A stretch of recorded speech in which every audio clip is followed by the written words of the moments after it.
pulls something out of the ground and is immediately able to tell us all about what it is and what it says about the people who came before us, we are much more excited when they come across something they can't explain. Even with all our current technology, the amount of information we're missing about our ancestors and the way they lived is startling. Perhaps we'd understand them a little better if we correctly understood the purpose of the strange artifacts you're about to see in this video. Our first mysterious artifact doesn't come from just one place in Europe, but from all over the continent. And scientists can't agree on whether they occur naturally or whether human hands fashioned them. Between 700 BCE and 300 BCE, a series of stone-walled forts were built in Europe on hilltops. That alone isn't unusual, but what does make them unusual is the fact that there are parts of those walls that have fused together into glass. Even now, so many years later, the remnants of air bubbles can be seen inside the glass, proving that the rock was once subjected to incredibly high temperatures. Experts refer to the phenomenon as the vitrified fortresses of Europe. Of all the countries within Europe, Scotland is the place where most examples can be found. John Williams was the first researcher to identify them back in 1777. But in the 250 years since, nobody has been able to shed any light on how this process could have happened. The kind of extreme and sustained heat that would be needed to vitrify the rock on purpose shouldn't have been achievable by the people of the era. Deep in the Altai Mountains, you'll find a getaway that may not actually be a getaway. The majority of geologists insist that this door-shaped object is a natural formation that happens to look like a gateway. But there are plenty of people who say that the smooth edges and contours mean that it must have been built deliberately. Unsurprisingly, a lot of legends and rumors have sprung up around the mysterious structure. To the people who believe in the myths, this is Ehrlich's Gate, a name that has caught on so strongly that even people who don't believe the tale use it to refer to the rock formation. The legend says that Ehrlich was a dwarf who ruled the lower world, and he used this gateway as a portal between the lower world and the world that we all occupy. He didn't make the journey just for his own amusement. He would enter our world to harvest human souls during the night, and then take them back to his kingdom before morning arrived. The story is more than a little fanciful, so perhaps it is just a strange natural rock formation after all. There's a lot that we don't know about the Mexico of pre-Columbian times, but quite high on the list of mysteries is how and why the Mesoamerican Indians chose to make so many complicated structures out of obsidian. Obsidian is a form of volcanic glass that's exceptionally difficult to make sculptures out of without breaking the material, even by modern standards. But apparently, our distant Mexican ancestors had no qualms or difficulties about working with such fragile rock. Some of the structures they made defy explanation. This ornate monkey sculpture is easy enough to understand, but what did they mean by sculpting something that so closely resembles a compact disc? And what are these cylindrical items if they're not spools, similar to the type of device you'd find in a modern sewing machine? These ancient artifacts were made without the use of any power tools or a lathe, both of which would be required as an absolute minimum to achieve this type of precision today. The ancient Mexican art of obsidian sculpture is a total mystery to us. Almost total mystery surrounds the existence of this clay tablet, which was discovered on a coastline in the United States of America. Fans of Lovecraft probably think it looks very familiar, though. The creature that's been etched onto the front of it looks almost exactly like Cthulhu, who made his first appearance in Lovecraft's story The Call of Cthulhu in 1928.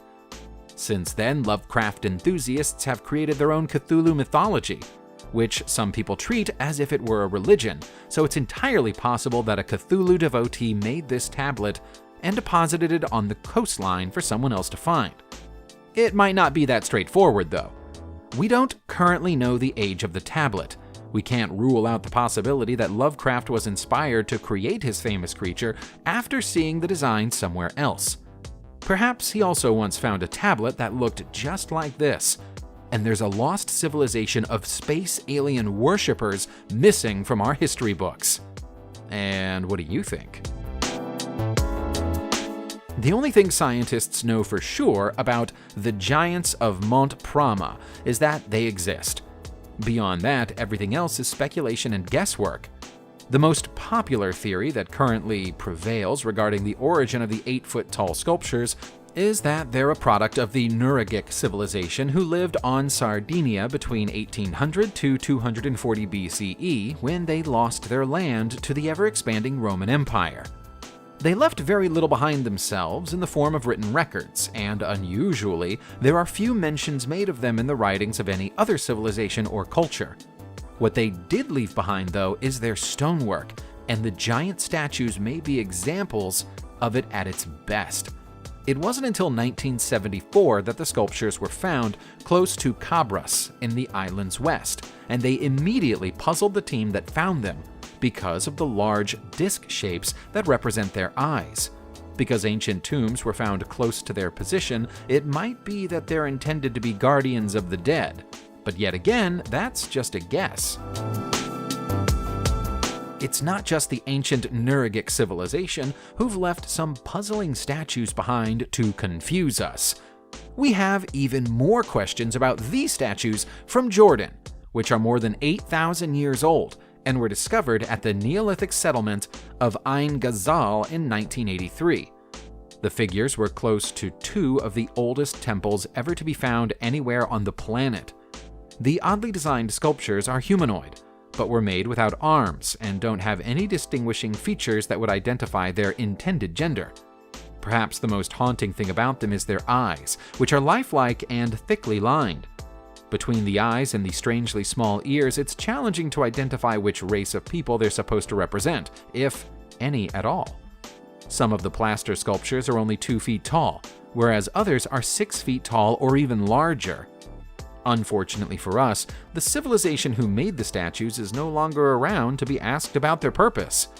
We don't know which Neolithic artist to thank for the creation of these curiosities, and nor do we know who they're supposed to represent.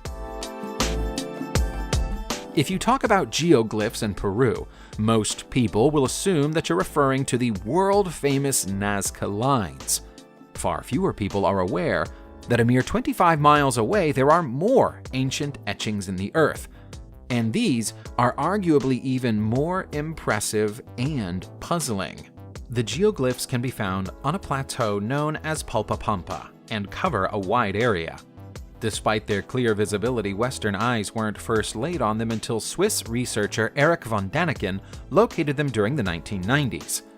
At the top of the plateau, you'll find just over a dozen detailed anthropomorphic designs, including what appear to be human figures wearing feathered crowns and battle helmets. Far more impressive than the pictures of humans and animals, though, is the star figure, which is known as Estrella, and its companion sundial design. At the center of the sundial is a double helix, which may once have been the foundation of a labyrinth, right next to a crisscrossing pattern of bands and lines that may have been used to tell the time based on the position of the sun. If you're brave enough to travel right into the heart of the Sahara, you'll eventually come across the Tener Desert.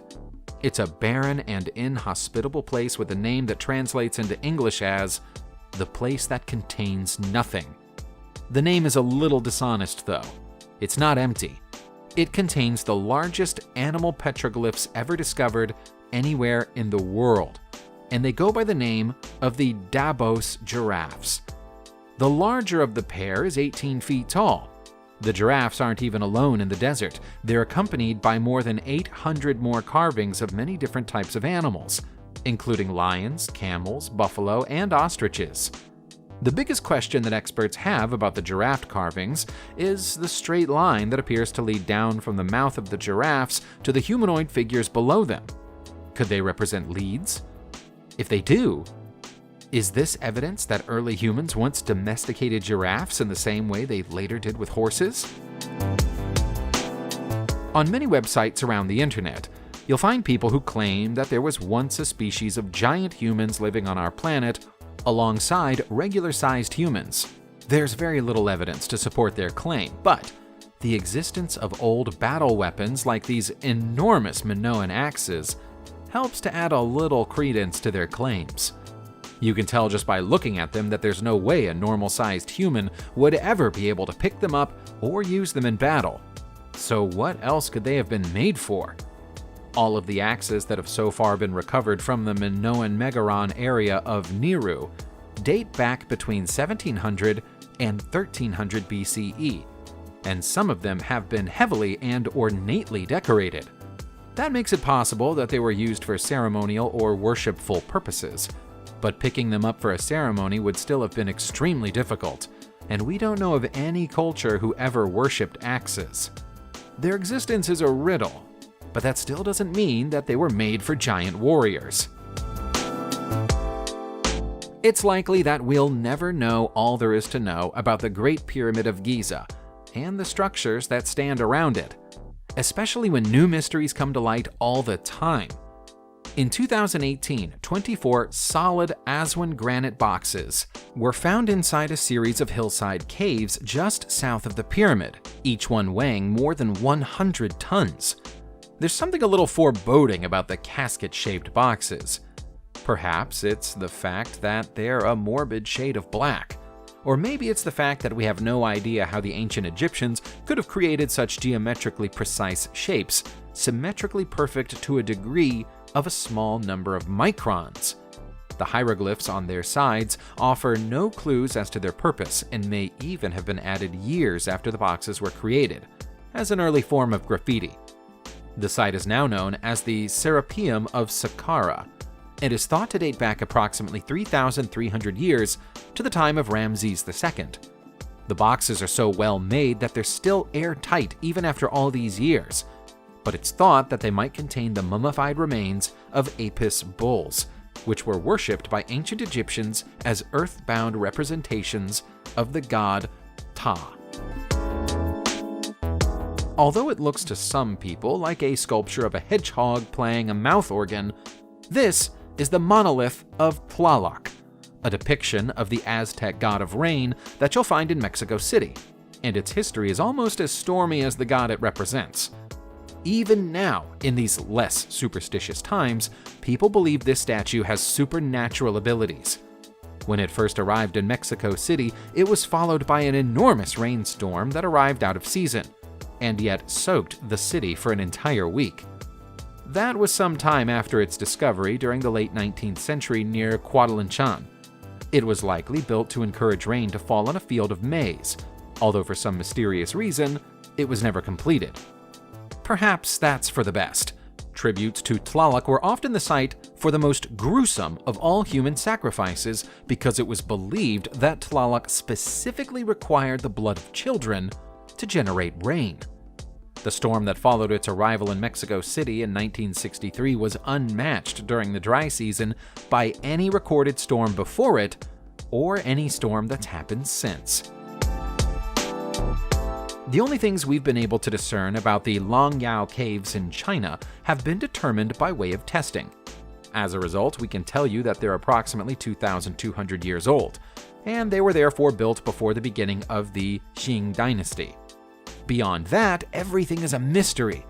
There's plenty of writing, or what appears to be writing anyway, on the walls of the caves, but nobody has ever been able to translate it. It doesn't match any known language from this region, this period, or any other place or period in history.